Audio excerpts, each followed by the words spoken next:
오늘은 세상을 이기는 자가 누구냐라는 제목으로 말씀을 증거합니다.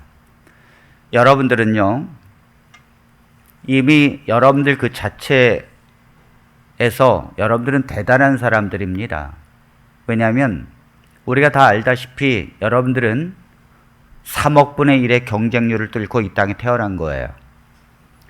여러분들이 그 난자와 정자가 결합해서 여러분들이 탄생이 됐는데, 이 정자의 한 2억 5천 또 3억 개의 그 정자 속에서 가장 활발하고 가장 능력이 있는 정자가 난자의 세포벽을 뚫고 들어가 난자와 결합되어서 수정되어서 여러분들이 탄생된 것입니다. 3억이라고 하는 정자의 존재는 세상에 구경도 못하고 여러분들에게 밀려서 다 죽었어요. 그러므로 여러분들 자체는 대단한 존재인 줄로 믿습니다. 여러분들은 그 3억의 경쟁률을 뚫고 이 땅에 태어났는데, 태어나서 보니까 더 큰 문제예요. 보니까 이 3억은 말도 안 돼요. 일단 70억 분의 1의 경쟁률을 뚫고 살아야 합니다. 세상의 사람들이 70억인데 이제 나 혼자 잘한다고 되는 게 아니에요. 세계가 시장이 하나가 돼가지고 내가 아무리 물건을 잘 만들어도 다른 나라에서 이거보다 조금 더 좋은 물건을 만들면 바로 사장되는 것이 세상의 원리입니다. 그러니까 이 세상에 70억 인구하고 경쟁을 해야 되니 여러분들의 인생이 얼마나 힘들겠습니까? 제가 이제 50대 중반의 중년의 삶을 살면서 느끼는 것이 있습니다. 그것은 세상 사는 것이 참 쉽지 않구나라는 걸 느낍니다. 저도 목회를 하면서 이 교회를 개척하고 여기까지 오면서 코로나라고 하는 복병을 만나 정말 어떻게 이렇게 정말 장시간의 인내를 가지고 가야 되는가. 이 세상이 만만치 않아요. 우리가 원하는 대로 되는 것이 아닙니다. 복병이 중간중간에 있고 이 세상에 사는 것이 결코 쉽지 않습니다. 세상의 벽은 예전에 우리가 생각했던 것보다 훨씬 더 두꺼워지고 높아지고 있어요.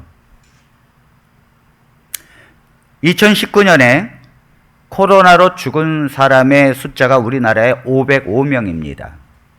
그런데 자살한 사람의 숫자는 13,799명이에요. 코로나의 숫자는 아무것도 아니에요. 인생의 벽이 너무 높고 두꺼워서 그 벽을 넘지 못해서 도저히 이 세상을 살아갈 수 있는 힘을 잃어버려서 인생을 자살한 사람이 13,800명이나 된다고 하는 사실입니다. 얼마나 이 세상을 살아가는 게 쉽지 않을까요? 그 사람들에게. 우리 성도들이 이 세상을 살아가는 것이 얼마나 어렵고 힘들고 정말 무겁습니까? 만만치 않은 것이 사실입니다. 그런데 오늘 하나님께서 우리에게 어떤 말씀을 주셨는가 하면 요한일서 5장 4절에 하나님께로서 난 성도들은 세상을 이긴다고 했습니다. 자, 요 5장 4절에 있는 말씀을 보겠습니다. 무릇 하나님께로부터 난 자마다 세상을 이기느니라. 세상을 이기는 승리는 이것이니 우리의 믿음이니라. 이 말씀이 제가 얼핏 듣기에는 용기가 되는 것이 아니라 부담이 되는 말씀이에요. 왜냐하면 무릇 하나님께로부터 난 자마다 세상을 이긴다고 했는데 과연 나는 이기고 있을까? 나는 과연 세상에서 정말 하나님께로부터 난 자라고 생각하는데 왜 나는 세상을 이긴다는 생각을 못하고 있지? 왜 우리는 세상에서 이길 수 없을까요? 세상을 이기기는커녕 세상에서 지탱하는 것도 힘들게 삽니다. 여러분. 어떤 분들은 목사님 세상을 이기는 건 바라지도 않아요. 세상에서 생존하는 것도 힘듭니다. 버티는 힘만 있어도 좋겠습니다. 이것이 우리들의 현실입니다, 여러분. 그런데 여기 하나님께서는 무릇 하나님께로부터 난 자마다 세상을 이긴다고 했습니다. 사실 우리들의 이 삶을 보면, 우리들이 사는 지금까지 삶을 보면 세상을 이기는 것이 아니라 세상에서 패배한 모습처럼 보일 수 있습니다, 여러분. 우리는 세상에서 성공도 못했어요.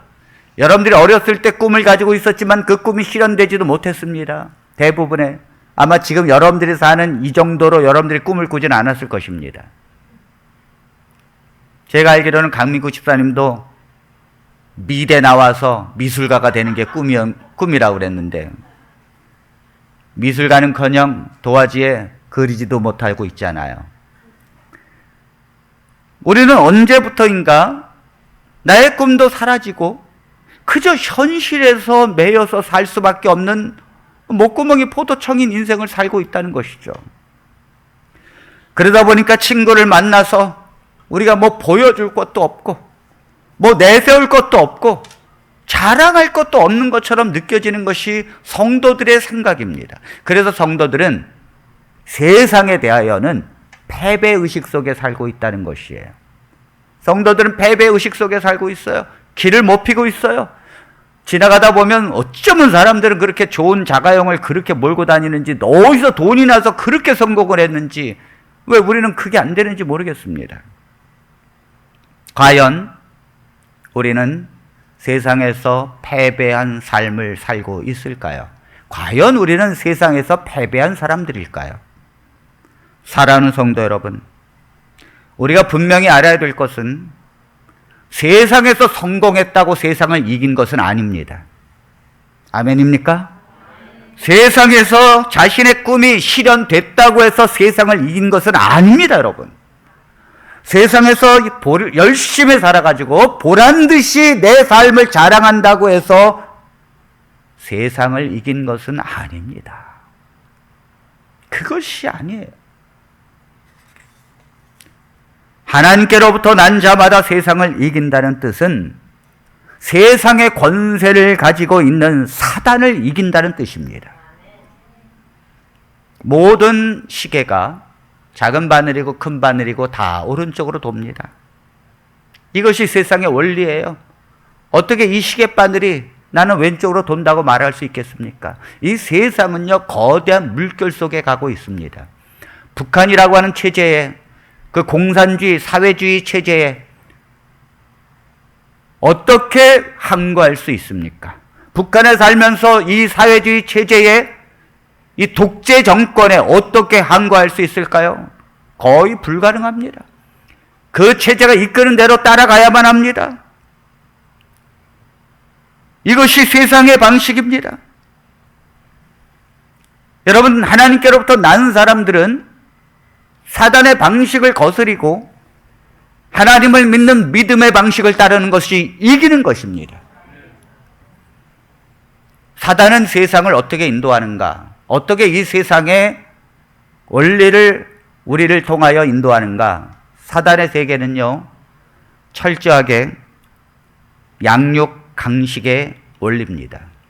원래 아담과 하와가 이 세상을 다스릴 때는 동물들도 서로 싸우지 아니하고 양보하면서 살았어요.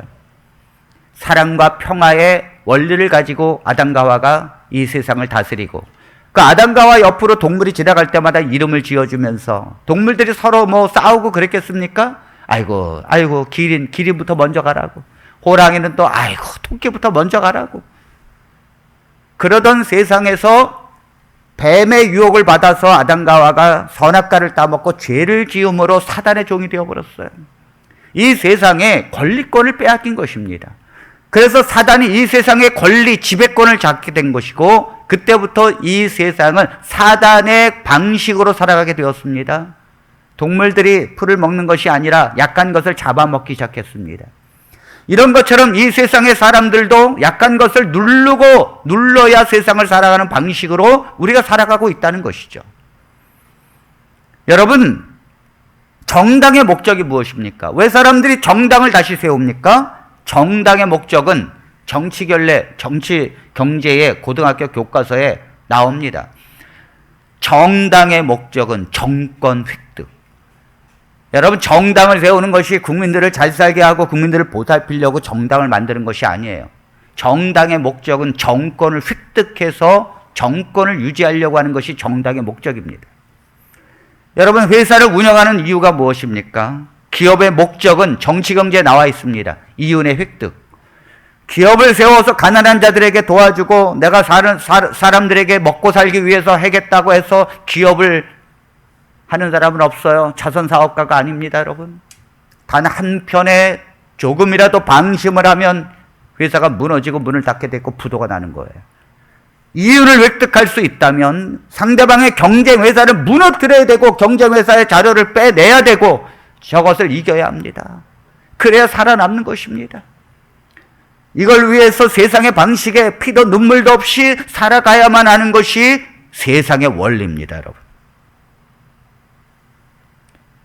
이제 장마철이 되면 홍수가 날 텐데 지금이야 제방이 잘 돼 있어서 우리가 그런 걸 잘 못 봅니다만 옛날에는 제방시설이 돼 있지 않아가지고 홍수가 한번 나면요, 그 강의 폭이 어떨 땐 막 500m가 돼요. 물이 넘치고 막 떠내려가는데 옛날에 비가 또 얼마나 많이 왔습니까? 옛날에는 이 떠내려가는데 뭐 돼지도 떠내려가고 그 돼지 키우던 집에서 돼지 떠내려가고 그 다음에 소 떠내려가고 음매하면서 소 떠내려갑니다. 그렇게 우리가 아끼던 살림살이 다 떠내려갑니다, 여러분. 심지어는 집도 떠내려가는 거 봤어요, 제가. 그 떠내려가는 엄청난 홍수 속에서 떠내려가는 것을 막을 수는 없습니다.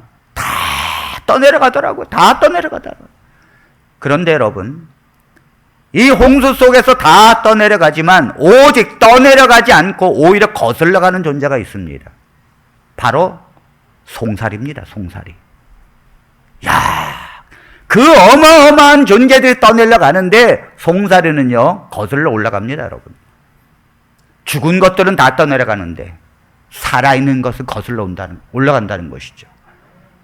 하나님의 백성들이 영적으로 죽어 있으면요 세상의 방식을 쫓아가게 되어 있습니다. 세상 사람들이 그렇게 살면 나도 따라가야 합니다. 세상의 사람들이 경쟁하고 세상의 사람들이 남을 누르고 살면 나도 그렇게 살아가야 됩니다. 하나님의 백성들이 죽으면 세상의 방식을 쫓아갈 수밖에 없어요. 제가 어제 CTS에서 기독교 방송에서 다큐멘터리를 한 것이 있는데 그 다큐멘터리 제목이 뭐냐면 하나님 안녕입니다. 많은 사람들이 교회를 떠나가고 있다는 것입니다. 얼마나 많은 사람들이 떠나갈까 상상할 수 없을 정도로 떠나가는데 이 코로나 때문에 떠나가는 속도가 너무너무 빨라졌어요. 그런데 안타깝게도 젊은이들이 떠나가는데 젊은이들 떠나가면서 한 말이 제 심금을 울립니다. 젊은이들이 뭐라고 그러는가 하면 내 인생에 가장 행복했던 건 교회 생활이었어요. 그렇게 교회에서 찬양하고 그 다음에 워십하고 교회에서 식사하고 교회에서 수련회 가고 너무너무 그 순간이 다시 돌아올 수만 있다면 얼마나 좋을까 하면서 떠나가더라고요. 전 이상했어요. 아니 그렇게 교회에서 있었던 것이 너무너무 행복하고 너무너무 좋았는데 왜 떠날까? 떠나가는 이유를 그들은 여러 가지 말했습니다. 첫 번째, 목사님에 대한 실망. 왜 목사님은 설교하는 거와 삶이 다르죠? 왜 목사님은 권위주의로 우리에게 말하죠? 너무너무 실망한 거죠. 두 번째가 바로 성도들의 삶이에요. 왜 성도들은 하나님의 말씀대로 따르지 않죠? 왜 성도들은 교회 안에서도 시기하고 질투하고 싸우죠? 너무너무 실망한 거예요. 여기 있다는 자체가 너무너무 불행한 것입니다. 너무너무 교회 생활은 좋은데 우리가 교회 안에서 영적으로 죽어 있어서 사단의 방식을 따르니까 젊은 사랑하는 우리의 자녀들이 교회를 떠나간다는 것입니다. 우리가 하나님께로부터 난 자는 세상을 이긴다고 했습니다. 영적으로 살아있는 하나님의 백성은 사단의 방식을 따르는 것이 아니에요. 하나님의 말씀을 따르고 믿음을 따르는 줄로 믿습니다. 하나님의 말씀을 따르고 그 하나님의 순종하는 삶을 따르고 하나님의 말씀이 우리의 삶을 쫓아가게 만들어야 합니다. 어떻게 우리가 세상에서 이길 수 있을까요? 세상을 이기는 승리는 이것이니 우리의 믿음이니라. 아멘. 예수 그리스도에 대한 믿음이 세상을 이기는 것이라고 했습니다. 세상을 이기는 무기는 바로 예수 그리스도에 대한 믿음입니다. 하나님의 백성들이 이 믿음이 없으면 교회 안에서도 세상을 따르게 돼 있어요. 교회 안에서도 사단의 방식을 따릅니다. 시기하고 질투하고, 그 집사, 권사, 장로, 목사가 뭔지 그거의 계급에 의해서 움직여지고, 그게 너무너무 싫다는 거예요. 떠나가는 사람들이. 어떻게 세상의 방식에 그대로 교회 안에 들어올 수 있느냐 이거죠. 예수님에 대한 믿음이 이길 수 있는 힘인데, 예수님께서 먼저 하나님의 방식대로 이 세상에서 승리하셨습니다. 아멘. 자, 주님께서 요한복음 16장 33절의 말씀을 봅니다. 이것을 너희에게 이르는 것은 너희로 내 안에서 평안을 누리게 하려 함이라. 세상에서는 너희가 환난을 당하나 담대하라. 내가 세상을 이겼노라. 하나님께서는 우리에게 평강을 주시길 원하시는데, 세상에서는 너희가 환난을 당하나, 그러나 담대하라. 내가 세상을 이겼노라. 하나님의 백성들은 세상에서 환난을 당합니다. 예수님께서 얼마나 많은 환난을 당했습니까? 예수님을 핍박하고 조롱하고, 심지어 예수님을 정말로 사랑해야 할 유대인들조차도 예수님을 거절하고 예수님을 침뱉고 조롱하면서 십자가에 못 박혀 죽입니다, 여러분. 이게 사단의 방식은요, 이러한 나를 핍박하고 나를 정말 때리고 하는 이러한 사람들을 향하여 분노하고 나도 때리는 것이 세상의 방식입니다. 우리 효성이가 어제 그런 말을 하더라고요. 아빠, 나 뭐 배울 게 있어요. 배우고 싶은 게 있어요. 그래서 그게 뭐냐? 이 자녀가 뭘 하고 싶다는 게 너무너무 기쁜 거 아닙니까? 그러더니 유도를 배우고 싶어요, 그러더라고요. 제가 그 순간에 철렁했어요. 왜냐면 이 효성이가 이제 착한데 불의를 못 참는 게 있습니다. 그래서 싸운 경력이 있어요. 그러니까 제가 그 얘기를 듣자마자, 잠깐만 효성아, 일로 와봐라, 일로 와봐라. 내가 고등학교 다닐 때 태권도부에 들었는데, 태권도부에 들어서 태권도를 배웠는데, 그때 스승님이 누구였는가 하면 전도사님이었습니다. 그때 저는 안식교에 있어가지고 그 전도사님하고 눈도 거의 안 맞추면서 살았는데, 지금 생각해보니까 왜 이렇게 보고 싶은지. 그때 그 전도사님이 외부에서 전도사이면서 태권도장을 했었어요.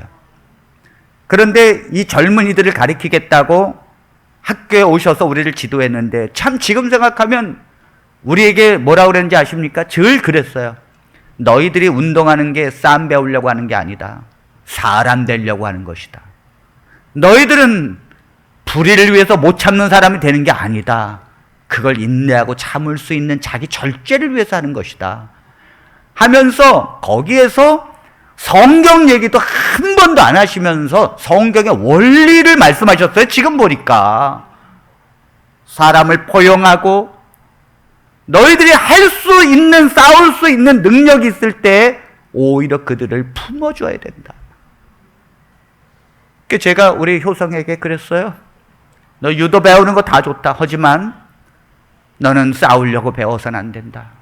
불의를 위해서 못 참기 위해서 배우는 것도 아니다. 그들을 사랑하고 품어줄 수 있는 자기 절제를 위해서 운동을 배우는 것이다. 여러분, 우리가 나를 핍박하고 나를 욕하는 사람에게 우리가 욕하고 핍박하고 그들을 미워하면 그건 사단의 방식이에요. 우리가 세상에서 지는 것입니다. 그러나 하나님의 백성들은 그렇게 사는 것이 아니에요. 예수님이 어떻게 사셨습니까? 핍박하고 조롱하고 자신을 미워하는 사람을 위하여 주님은 그들을 오히려 용서하십니다. 그들을 예수님께서 끝까지 사랑하십니다. 십자가에서 기도하십니다. 저들이 하는 것을 알지 못합니다. 하나님, 저들을 용서해 주십시오. 십자가를 위한 그리스도의 속죄는 바로 자기를 침뱉고 욕하는 사람들을 위한 것이었습니다. 어떻게 그렇게 살 수 있을까요? 여러분, 세상의 원래 방식은요, 눈은 눈으로, 이는 이로 하는 거예요. 그건 세상의 방식입니다. 아니, 그런데 왜 하나님께서 모세를 통하여 세상의 방식으로 살라고 말씀하십니까? 그만큼 강박하니까. 그만큼 인간이 강박하니까. 눈은 눈으로 해야 되는데 눈이 왔으면요, 오히려 되가 퍼져요, 더 크게. 그 죽입니다. 그래도 우리 한 사람을 죽였어? 그러면 그 종족을 죽입니다. 그러니까 전쟁이 일어나는 거예요. 그러니까 눈은 차라리 눈만 하라. 이거 세상의 방식입니다. 예수님이 어떻게 승리하셨는가? 예수님이 40일 금식을 하셨는데 사단이 와가지고 이렇게 말합니다. 40일 금식했으니 얼마나 배고픕니까, 여러분? 그런데 저 돌들이 많지 않느냐? 저 돌들을 명하여 떡이 되게 할 수 있지 않느냐? 그렇게 떡을 되게 해서 먹어라. 얼마나 배고프냐? 야, 여러분들이 정말 힘들고 어려울 때 사단은 여러분들에게 뭐라 그러는가 하면 지금 여러분들에게 떡이 중요한 거지. 하나님 말씀이 중요한 게 아니다. 떡이 중요한 거지. 먹고 사는 게 중요한 거지. 그런데 예수님께서는 사람이 떡으로만 살 것이 아니요 오직 하나님의 말씀으로 사느니라. 아멘. 예수님은요, 배고픔을 이기는 방법이 떡이 아니라 하나님의 말씀을 선택했습니다. 사단이 또 뭐라고 그럽니까? 사단이 이렇게 말합니다. 내게 경배하라. 그리하면 이 세상을 너에게 주겠노라. 여러분, 예수님은 사단에게 경배를 하면 세상을 얻을 수 있습니다. 세상의 부귀영화를 얻을 수 있고 자기의 지배 아래 있을 수 있습니다.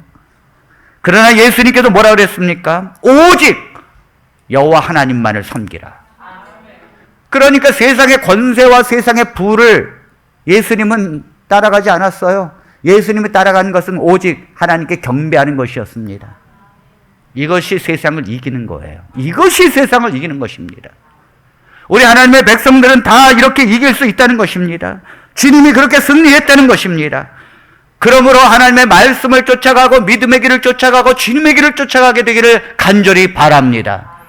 주님이 오늘 우리에게 영적으로 승리할 수 있는 세상을 이기는 믿음의 방식을 한 구절로 우리에게 이렇게 말씀하십니다. 로마서 12장 14절에 있는 말씀입니다. 너희를 박해하는 자를 축복하라. 축복하고 저주하지 말라. 오늘 여러분들이 이 한 구절을 반드시 기억하셔야 합니다. 너희를 박해하는 자를 축복하라. 축복하고 저주하지 말라. 복음을 믿고 경건하게 살고자 하는 자는 반드시 핍박을 받게 되어 있습니다. 그런데 만일 내 인생에 핍박이 없다는 것은 두 가지 이유 때문입니다. 하나는 복음을 안 믿든지 아니면 경건하게 살고자 노력하지 않기 때문이에요. 그 두 가지 중에 하나만 없어도 여러분들은 핍박받지 않습니다. 반드시에요. 여러분, 코로나 때 나는 복음을 믿습니다 하면서 여러분들이 난 죽어도 예배의 인생을 살겠습니다 하면 바로 핍박받습니다. 어떤 분들은 이 핍박 안 받으려고 시장 갔다 온대. 아니, 시장 갔다 오는데 왜 빼듣고들 신구가? 핍박 안 받으려고. 아니, 그럴 필요 없어요. 당당하게 나는 교회 가서 하나님께 예배드리고 온다고 말해야 합니다. 당장 핍박이 있습니다. 그런데 여러분들이 핍박하는 사람들은 멀리 있는 사람들이 아니에요. 여러분들에게 가장 가까이 있는 사람들입니다.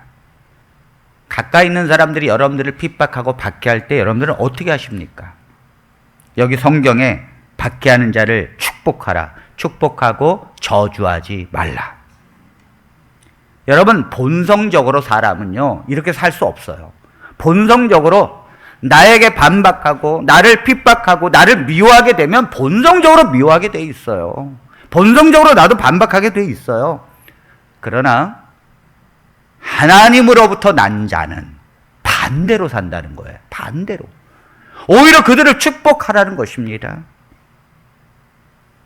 제가 안식일교에서 나온 뒤로 참 많은 저주와 핍박을 받습니다.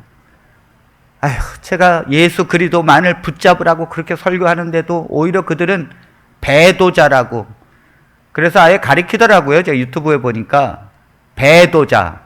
원래 신천지에서는 배도자가 오평호인데 제가 안식일교회 배도자 강경구가 돼가지고 그렇게 비방을 합니다. 우리 박진아 목사님은 아예 저의 이름까지 다 대면서 거짓말쟁이, 배도자 하면서 뭐 아주 욕을 다 합니다. 제가 그걸 이렇게 들으면 어떤 분은 저에게 그렇게 조언을 해줍니다. 이거 바로 명예훼손 됩니다. 이건 명예훼손. 왜? 이름 다 거론됐고 있지도 않은 이런 명예훼손하면 바로 이건 문제 됩니다. 목사님 당장 하십시오. 저보고 그런 말을 해주는 분들도 있어요. 그러나 그렇지 않아요. 몰라서 그렇습니다. 몰라서. 그들이 몰라서 그래요. 몰라서 지금 복음을 말하고 있는 제가 미운 것이고, 이 안식일 교회를 향하여 여러분들은 왜 이단인지에 대해서 설명하고 그 비난하는 것이 왜 성경에서 그런 건지 몰라서 그렇습니다. 저는 그걸 이해합니다. 하나님께서 제게 그런 마음을 주셨어요. 축복하라. 오히려 축복하라. 저는 우리 박진호 목사님이 그렇게 얘기하면 저는 그냥 웃음이 나와. 그리고 몰라서 그렇지. 목사님이 몰라서 그렇지. 아시면 아마 저보다도 더 하나님 예수 그리스도를 외치면서 살 거야. 아마 안식일 교회 다니면서 여러분들은 지금 율법 속에서 잘못 믿고 있다고 분명히 더 저보다도 살 거예요. 몰라서 그래. 축복하라는 거예요. 축복하라는 거예요. 여러분, 율법을 고수하는 자들이 복음을 믿는 스데반을 향하여 막 돌을 던져서 스데반에게 이 피가 막 나게 합니다. 스데반이 어떻게 했어요? 여러분, 돌에 한번 맞아 보실래요? 돌에 맞아서 한번 여러분들이 피를 흘려 보면 어떻겠습니까? 아마 누가 새총으로 조그만 콩알로 여러분들 지나가다가 탁 해서 맞았으면 누구야! 하면서 여러분들 그 자동차 누가 좀 옆에서 탁 건드려도 바로 일어나서 뭐예요? 해서 이만한 돌로 막 맞아서 피가 나고 그러면 어떻게 하겠어요? 스데반은요, 물론 본능적으로는 이 돌을 집어서 던지고 싶죠. 그러나 하나님께로부터 난 자는 세상을 이기느니라. 스데반이 그 돌에 맞아 죽는데도 기도합니다. 하나님, 저들이 하는 일을 알지 못합니다. 몰라서 그렇습니다. 예수님을 몰라서 그렇습니다. 저들을 용서해 주십시오.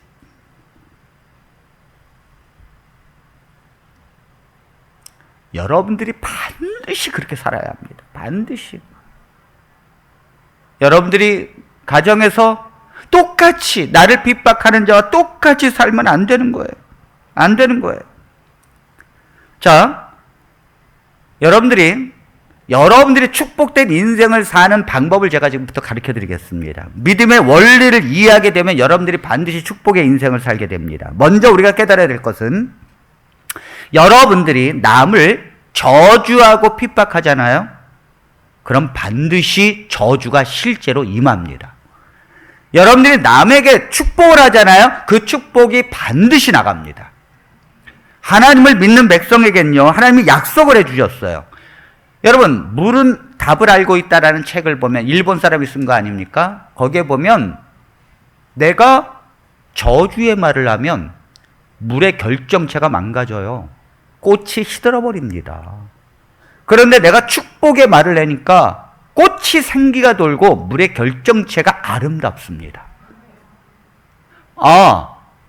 내가 말하는 거에 따라서 물의 결정체, 조직체가 달라진다? 그런데 어떻게 사람에게 그것이 안 달라지겠습니까? 그래서요, 엘리야가 하나님을 믿는 사람인데, 우리와 성정이 같되 엘리야가 비가 오지 않기를 기도하니까 3년 6개월 동안 비가 오지 않았어요. 하나님의 백성이 어떤 걸 위하여 기도하잖아요. 그것이 이루어진다니까요. 그리고 엘리야가 기도한즉 비가 내렸다고 그랬습니다. 하나님의 백성의 이 마음이 얼마나 중요한지 몰라요. 발람이라고 하는 선지자는 돈을 살아가는 사람이었어요. 그래서 모압 왕 발락이 가나안을 가는 이스라엘 백성들에게 어떻게 하면 저주를 해줘야 되는데, 그래서 발람 선지자를 돈으로 매수했습니다. 그래서 저 이스라엘 백성들에게 저주를 퍼부어라, 저주를.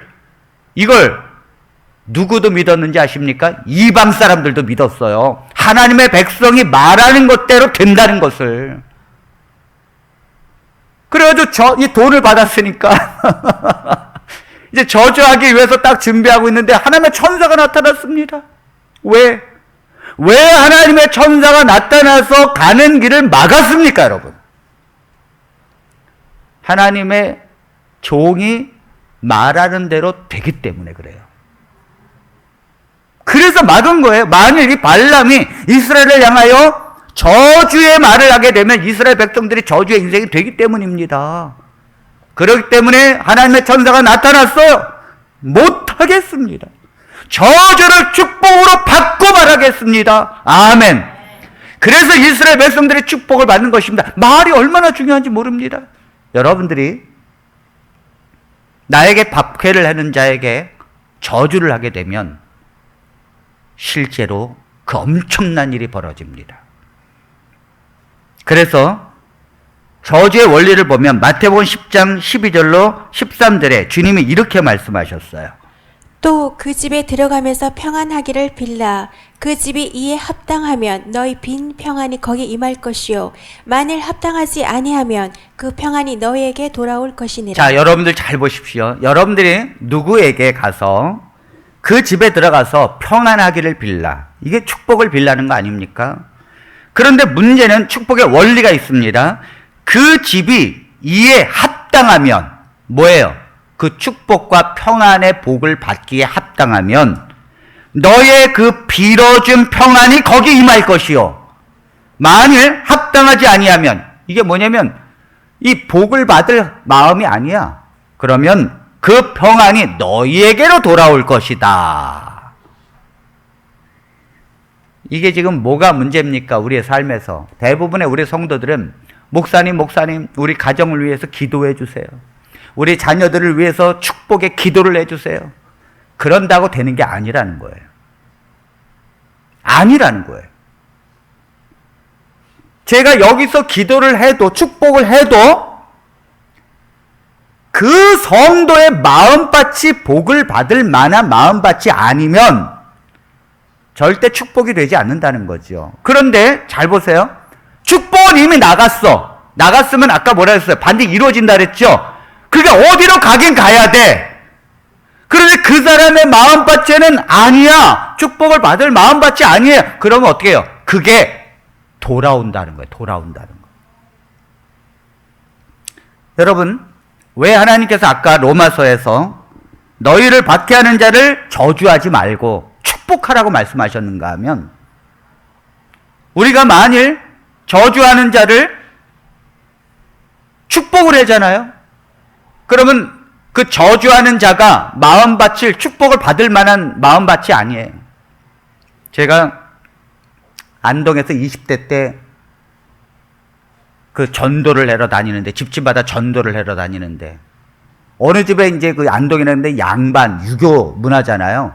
그 문을 두들기고 그랬더니 누구세요? 그러더라고요. 그래서 제가 네, 교회에서 왔습니다. 그랬더니 문을 딱 열더니 소금을 쫙 뿌리더니 잡귀야 물러가라 그러더라고. 야, 제가 잡귀가 돼버렸어요. 그 제가 그 어린 20대에도 하나님 이 가정에게 복을 빌어 주십시오. 예수님을 믿게 해달라고. 그런데 만약 우리가 축복을 했어요. 근데 그 사람이 마음밭을 받을 만한 그 마음밭이 아니면 이 복이 어디로 오는가 하면 우리에게로 옵니다. 왜 우리에게로, 다른 데로 안 가고 왜 우리에게로 오는지 아십니까? 잘 보세요. 우리가 우리를 저주하고 우리를 미워하는 사람을 축복해 줬거든. 요거는 예수의 마음을 갖고 있는 거예요. 요건 하나님의 원리를 따르는 거예요. 요게 얼마나 복받을 마음입니까, 여러분? 그러니까 그 복이 일로 오는 거예요. 콩 심은 데 콩 나고 팥 심은 데 팥 나는 것입니다. 이건 자연의 원리만 말하는 것이 아니에요. 이건 사람의 마음밭을 똑같이 영적인 원리도 적용됩니다. 내가 저주의 마음밭을 가지고 있으면 아무리 살아도 저주의 인생이 돼요. 그러나 내가 하나님의 이 축복의 마음을 갖고 있으면 그렇게 무엇을 하든지 하나님께서 복을 주셔요. 형통하게 해주십니다. 그래서 우리가 어떻게 살아야 되는가 하면 우리를 막 박해하잖아요. 그러면 이왕 우리를 막 박해하면 우리가 막 축복을 해주는데 어차피 그 축복 다 돌아올 거잖아. 어차피 돌아올 거잖아. 이왕 돌아올 거 크게 해줘. 그냥 크게 해주라고요. 뭘 그냥 저 막 박해하는데 아유 하나님 나 참아야 합니까? 참아야 합니까? 왜 그렇게 삽니까? 해주면 이왕 어차피 돌아올 거 아닙니까? 어차피 돌아올 거 아니에요. 내가 100만 원어치 축복해주면 100만 원이 돌아올 것이요. 내가 1억 원어치 축복해주면 1억 원어치 돌아오는 것입니다. 이왕 돌아오는 거 큰 거 돌아오니까 나를 박해잖아요. 그러면 아이고 너무너무 좋습니다. 축복합니다 하면서 해줘요. 실제로. 그냥 남편이 나를 막 죽이듯이 하잖아요. 남편을 콱 껴안고 살아간다고. 아니 어차피 돌아올 거잖아. 내가 해는 만큼 돌아올 거잖아요. 아주 있는 복을 다 밀어주세요. 다 밀어주세요. 하나님 저 사람이 복이 되어지고 부자가 되게 해주시고 하나님 저 사람이 정말 화평하게 해주시고 저 사람이 천국이 되게 해주시고 저 사람이 놀라운 은혜 다 부어주십시오. 다 돌아옵니다. 다 돌아옵니다. 다 돌아옵니다. 이것이 세상을 이기는 믿음의 원리예요. 우리 성도들이 왜 인생에서 자꾸 실패하는가? 성도들은요, 하나님의 말씀을 하셨는데도 못 알아들어요. 그렇게 안 살아요. 난 미워해? 나도 미워해야지. 안 된다니까요. 자, 똑같이요. 저주의 인생도 똑같아요. 잘 보세요. 나를 막 이렇게 핍박해요. 그러면 이제 우리가 저주를 했단 말이에요. 저주를. 근데 이게 문제가 저주가 그 사람에게 완전히 가면 다행인데 문제는 이 저주가 나한테로 돌아오네. 이게 문제예요. 알고 보니까 나를 핍박하는 사람을 향해서 내가 저주했더니 그 저주가 그 사람에게 안 가. 나중에 알고 보니까 나만 몰랐어. 그 사람 괜찮은 사람이었어. 나한테 그렇게 서울에게 말했는데 알고 보니까 이 사람 선한 일도 하고 참 착하게 살아.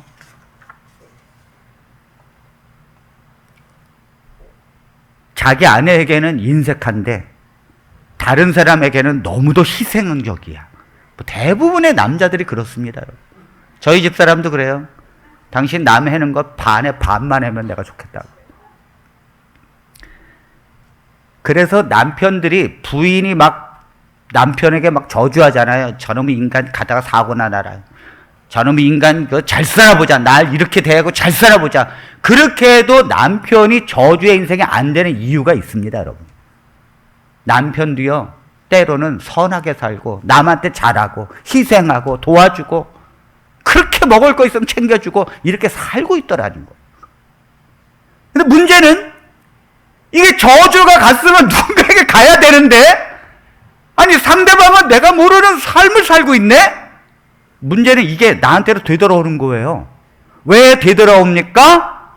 하나님께서 너를 저주하는 자에게 저주하지 말고 축복하라고 했는데 남을 사랑하라고 했는데 자기 고집을 부리고 안 했어.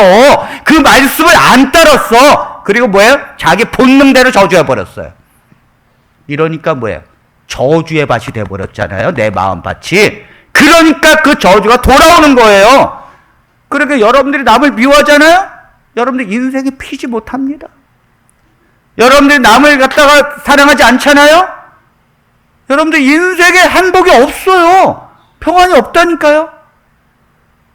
이걸 알아야 합니다. 하나님의 백성들이 이걸 알아야 합니다. 오늘 이 말씀을 깨달은 우리 성도는 어떻게 살아야 합니까? 그럼 이야 어떻게 살아야 합니까? 여기 야고보서 3장 9절로 10절에 있는 말씀. 자, 하나님의 백성은 이렇게 살아야 된다는 거예요. 이것으로 우리가 주 아버지를 찬송하고 또 이것으로 하나님의 형상대로 지음을 받은 사람을 저주하나니 한 입에서 찬송과 저주가 나오는도다.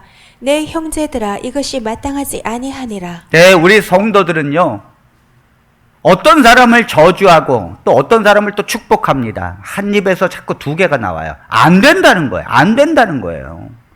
왜 안 되는가? 너희들이 저주하는 사람도 하나님의 형상대로 창조함을 받은 사람이다. 그러니까 그를 저주하면 누구를 저주하는 거예요, 지금? 하나님을 저주하는 거예요. 세상에 완벽한 악인은 없어요. 다 똑같은 죄인이에요. 우리가 누구를 저주하고 누구를 미워할 그런 문제가 아니라니까요. 똑같은 거예요. 우리가 만일 형제를 저주하게 되면 하나님을 저주하는 것입니다. 여러분, 만일 우리를 저주하는 자에게 저주하고 우리를 박해하는 자에게 박해하고 우리를 축복하는 자에게 축복하는 건 하나님의 원리입니까? 사단의 원리입니까? 그건 사단의 원리예요. 세상의 원리입니다. 세상의 사람들도요, 축복하는 자에게 축복해 줘요. 그러나 하나님께서 오늘 세상을 이기는 것은 너희의 믿음이니라. 예수님이 가셨던 길, 예수님을 믿는 믿음의 성도들이 하나님께로부터 난 자들은 다 세상을 이긴다고 하는 이것은 사단의 방식을 따르는 것이 아니라 하나님의 말씀을 따르는 것입니다. 하나님의 믿음의 방식을 따르는 것입니다. 주님께서 말씀하신 걸 순종하는 거예요. 순종하는 거예요. 이렇게 산 사람들이 있다고 말합니다. 히브리서 11장 마지막 절 36절로 38절 보겠습니다. 또 어떤 이들은 조롱과 채찍질 뿐 아니라 결박과 옥에 갇히는 시련도 받았으며 돌로 치는 것과 톱으로 켜는 것과 시험과 칼로 죽임을 당하고 양과 염소의 가죽을 입고 유리하여 궁핍과 환난과 학대를 받았으니 이런 사람은 세상이 감당하지 못하느니라. 그들이 광야와 산과 동굴과 토굴에 유리하였느니라. 지금 여러분들이 어떤 핍박을 당하고 어떤 박해를 받는다 할지라도 그거와 비교할 수 없는 박해와 핍박을 받은 하나님의 백성들이 과거에 수도 없이 많았어요. 사실 우리가 지금 박해를 받고 핍박을 받는 건 너무도 작을 수 있습니다, 여러분. 그런데 여기 어떤 이들은 조롱과 착지칠 맞았나요, 여러분들? 남편한테 혹시 요만큼 맞아도 막 고소한다 그러고 너 죽고 나 죽자 하면서 싸우는가? 그렇게 살지 않나요? 결박과 옥에 갇히는 시련 받아봤나요? 돌로 치는 것과 톱으로 켜서 죽어봤나요? 이사야 선지자는 톱으로 켜서 죽었어요. 시험과 칼로 죽임을 당하고 양과 염소의 가죽을 입고 유리하여 궁핍과 환난과 학대를 받았으니 도망다녔어요. 어디까지 도망다녔는가? 지하 동굴, 무덤까지 도망다녔습니다. 그런데도 그들은 자기들을 핍박하는 자들을 사랑했다는 거예요. 왜요? 주님께로부터 난 자니까.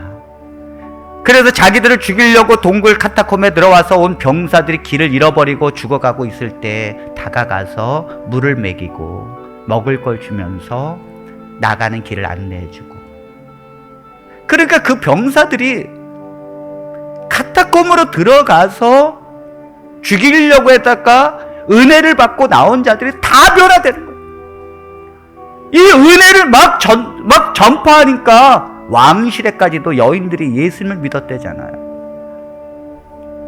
나중에는 기독교의 국교가 돼버렸잖아요. 이 로마에서.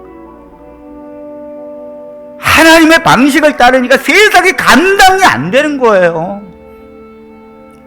사단의 방식으로 성도들이 가게 만들어야 되는데 우리 성도들은 그걸 따르지 않아.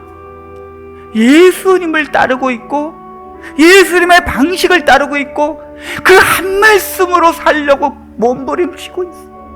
이걸 어떻게 사단이 이길 수 있습니까? 이걸 어떻게? 우리 다산 비전교회 성도들은 좁은 길을 가시게 되기를 바랍니다. 그저 성도들을 사랑하고. 인천의 주안교회에 안강자 집사님이 계십니다. 이 안강자 집사님은 1년에 거의 10,000명 정도를 하나님께 인도하는 분이에요. 어떻게 10,000명을 인도할까? 그분이 간증하는 걸 제가 한번 들었습니다. 어떻게 간증을 했는가 하면, 한 번은 주안역에서 전도지를 막 돌리고 있는데, 그 전도지를 돌리고 예수님 믿으세요. 예수님 믿어야 합니다. 지옥 가지 마시고 예수님 믿으세요. 예수님 안 믿으면 지옥 가십니다. 하면서 전도지를 막 돌리고 있는데, 지나가던 이 깡패한테 전도지를 두는데, 이 깡패가 탁 치니까 포기하지 않고 그 쫓아가서 전도지를 주는 거예요. 이 깡패가 그날따라 좀 기분이 안 좋았어요. 그래서 이 깡패가 이 전도지를 끝까지 주는, 예수 안 믿으면 지옥 간다고? 그래서 이 안강자 집사님을요, 발로 걷어받차고 때리고 주먹으로 때려가지고 그 지하철 그 밑바닥에서 팍 발로 밟고 피투성이가 돼버렸어요. 누구도 말릴 수 없었어요. 왜? 그 깡패라는 걸 다 알기 때문에. 그 깡패는 갔고, 이 상인들이 와가지고는, 아이고, 왜 그 험한 사람을 그렇게 건드려가지고, 유명한 깡패를 건드려가지고. 그래서 택시 태워 보내서 병원으로 실려갔는데, 병원 진료도 안 받고 이분은 집으로 돌아갔어요. 근데 이 안강자 집사님이, 생각해보세요. 이 깡패가 자기를 두들겨 패고 여기 머리 찍고 피투성이가 됐거든요. 그런데 밤에 기도를 하는데, 하나님, 나를 이렇게 때린 그분을 하나님 예수 믿게 해달라고. 예수 믿고 하나님 축복해 주십시오. 불가능하다고요? 그렇게 사는 게 아니에요. 우리 모두 다 그렇게 살 수 있습니다. 하나님의 성령이 여러분들 가운데 있습니다. 이미 충분히 할 수 있습니다. 여러분들이 이미 하나님께서 그걸 인도하고 계십니다. 여러분들이 하려면 안 되는 거예요. 본성은 안 되게 돼 있어. 그러나 하나님은 하시느니라.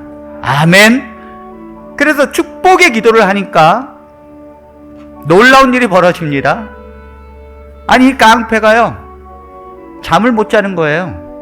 원래 이 깡패는 남을 때리고도 두 팔 벌려서 다 잘 잤거든요. 일주일 뒤에 이 안강자 집사님에게 전화가 왔어요. 깡패가. 나중에 사연을 들어보니까 이 안강자 집사님을 때리고 난 다음에 집에 가서 잠을 자려니까 도대체 잠이 안 오는 거예요. 이상하게 잠이 안 오는 거예요. 아니, 왜 이렇게 잠이 안 오지? 자꾸 그 집사님을 때린 게 생각나는 거예요. 옛날에 칼로 찔러도 아무 생각 없이 두 다리 뻗고 잤는데, 아니, 그 여자분 제가 때렸다고 왜 이렇게 잠이 안 오는지. 그 다음날 자려고 해도 수면제 먹고 아무리 자려고 잠이 안 오는 거예요. 사람이 미치는 것입니다. 잠을 못 자니까. 일주일을 버티다가요, 도저히 못 참아가지고 그 주안역에 와가지고 그 상인들한테 물었어요. 내가 일주일 전에 때린 여자 기억하느냐고. 기억하냐? 그 여자 전화번호가 어디냐? 전화번호. 전도지에 다 있죠, 전화번호가. 상인들이 전화번호가 없는 사람이 어디 있습니까? 가르쳐줬더니 전화해가지고 만나야겠다고. 그 안강자 집사님에게 자초지정을 얘기하니까 안강자 집사님이 그러냐고.